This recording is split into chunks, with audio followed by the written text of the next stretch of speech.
Hello everyone. I am here to discuss about the morphology and histology of senna leaves. So in this lecture, we will discuss about the biological source, chemical constituents and use of senna, and also the description of the transfer section and powdered microscopy and identification characters of senna leaf. So senna consists of the dried leaf beds of two species. One is Alexandrian senna, which is obtained from Cassia acutifolia. Another one, Tirunelveli senna or Indian senna, obtained from Cassia angustifolia, belonging to the family Leguminaceae family. Coming to the macroscopical characters, the shape of the senna leaf is lanceolate to ovate lanceolate. Means it is broad in the middle and narrow at the apex and the base. And the base of the senna leaf will be having a distinguished characters, means it's an asymmetrical base. That means unequal bases will be seen in this type of leaf. And the color of the leaf is pale grayish green in color with the entire margin, and the apex will be acute or mucronate apex, which means which ends with the fine thread-like structures, spine-like structures, that is mucronate apex, with a faint characteristic odor, and the taste of the drug is bitter and mucilaginous in taste. Now we'll discuss about the um, transfer section of senna leaf. So generally the senna leaf belongs to isobilateral type of leaf. Usually leaf, two types of leaf is there. One is dorsiventral leaf, another one is isobilateral leaf. A dorsiventral leaf means it consists of upper epidermis, and the mesophyll is contains is differentiated into palisade parenchyma and spongy parenchyma. Whereas in isobilateral leaf, it consists of upper and lower epidermis. In between upper and lower epidermis, mesophyll is present, and the stomata will be distributed evenly both in the upper and lower epidermis. And this type of leaf will be the same both in the upper and lower surfaces. So senna leaf is an isobilateral type of leaf. So it consists of a single layer of upper and lower epidermis.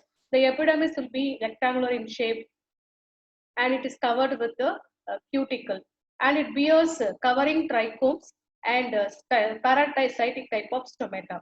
Covering trichomes, here it's unicellular trichomes with bulbous base and warty walls, and consist of parasitic type of stomata, which means the stoma bears two subsidiary cells which lies parallel to the stoma. So this is a type of stomata which is the distinguishing features of senna leaf. And below the upper epidermis, it consists of a cylindrically closely arranged palisade parenchyma, and both upper and lower epidermis, palisade parenchyma will be present, but in the lower epidermis, it is discontinuous in the midrib portion. Only the lamina portion consists of palisade parenchyma in the lower epidermis. In between upper and lower palisade parenchyma, it consists of uniformly arranged spongy parenchyma, which is loosely arranged. And in spongy parenchyma, spheraphytes of crystals can be seen. Means the calcium oxalate crystals will be present in a cluster that look like a star shape. So that type of calcium oxalate crystal is known as spheraphytes, which is present in spongy parenchyma. And in the midrib portions, in the lower epidermis, it consists of collenchymatous cells. Collenchyma is a simple tissues, and in the corners of the cells, it will be deposited with the cellulose. So the midrib portion in the lower epidermis, this collenchyma will be present. And the type of vascular bundles present is collateral type of vascular bundles. Collateral means xylem and phloem will be arranged radially, and the xylem is a lignified cells which is covered with the non-lignified phloem cells. And one important distinguishing characters for senna leaf is this vascular bundles will be covered with spherenchymatous fiber. Spherenchymatous is the lignified cells with thickened walls due to the deposition of lignin. And encircling the spherenchymatous fibers is crystal sheath. Crystal sheath which is present both in the upper and lower vascular bundles, that is encircling the parenchymatous fiber. So here the parenchymatous cells consist of calcium oxalate crystals in a layer. So that is known as crystal sheath. So these are the important diagnostic characters of senna. Means the vascular bundles will be covered with the lignified parenchymatous fibers, And the Selencamatous fibers, both in the upper and lower surface, it is encircled with crystal sheath. And this is the important characters for senna leaf. Then coming to the powder microscopical characters, in the powder microscopy, we can see the covering trichomes. As I said, covering trichomes, it's a unicellular bulbous base with warty trichomes, which is present in the upper epidermis. And the epidermis will be thick-walled polygonal shaped cells bearing parasitic type of stomata and also covering trichomes. And it also consists of crystals, calcium oxide crystals, either in cluster form or prismatic calcium oxide crystals can be seen. And lignified spiral annular type of vessels, xylem vessels can also be seen. And another important diagnostic characters, crystal sheath is present. Means the parenchymatous cells will be having calcium oxide crystals in bundles. That's the important characters for senna leaf.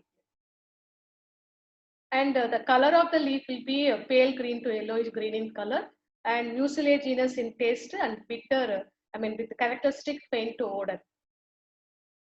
And the chemical constant present in senna leaf is anthraquinone type of glycoside, that is senoside A, B, C, and D. So to identify the presence of this anthraquinone glycoside, a test called Bontrager's test is used to identify. So in this, the powdered leaf has to be boiled with dilute sulfuric acid, and it is filtered, and it is extracted with the organic solvent benzene, and the benzene layer is removed, and to the benzene layer equal volume of dilute ammonia solution was added, and we will be getting two layers, benzene layer and ammonia layer. The ammonical layer will turn pink to red color, which confirms the presence of anthraquinone glycoside. And another test to distinguish, to identify senna is, senna consists of mucilage cells. So to identify the presence of mucilage, we have to treat with ruthenium red solution, which gives red color, which confirms the presence of mucilage in senna. So these are the two important chemical tests for identification of senna. And senna leaf is used for the treatment of constipation. So it can be used as a laxative, but it has the gripping effect. To counteract the gripping effect, we can give along with any of the carminative drugs. Thank you.